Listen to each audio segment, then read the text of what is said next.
नवी मुंबईतील खारघर येथील इस्कॉन प्रकल्पाच्या श्री राधा मदन मोहनजी मंदिराचं बुधवारी पंतप्रधान नरेंद्र मोदी यांच्या हस्ते उद्घाटन होणार आहे। पांडवकडा धबधब्याजवळील हिरवळ आणि टेकड्यांमध्ये पांढऱ्या संगमरवरी रचना असलेले हे मंदिर मुंबई महानगर प्रदेशातील तिसरे इस्कॉन मंदिर असेल।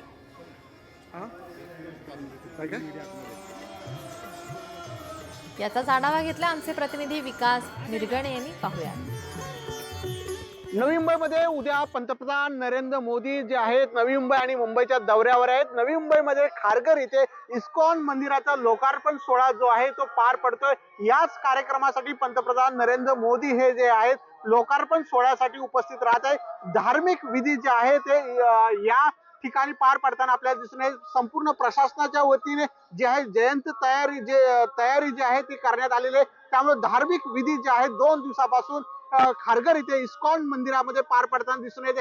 याच इस्कॉन मंदिराचा लोकार्पण सोहळा जो आहे पंतप्रधान नरेंद्र मोदी यांच्या हस्ते पार पडत आहे। त्यामुळे संपूर्ण आपण जर बघितलं इथे धार्मिक विधी जे आहेत ते पार पडत असताना संपूर्ण भारतामध्ये अनेक धार्मिक लोक जे आहेत ते इथे दाखल झालेले आहेत। आपल्या सोबत इथले पुजारी आहेत। सर, कशा प्रकारचं मंदिर आहे?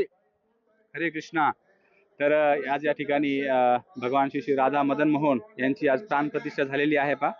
तर उद्या आपल्या देशाचे माननीय प्रधानमंत्री श्री नरेंद्र मोदीजी उद्या लोकार्पणसाठी येणार आहेत पा आपल्या नवी मुंबईमध्ये। तर या ठिकाणी भव्य दिव्य असं मंदिर तुम्ही पाहू शकता पा।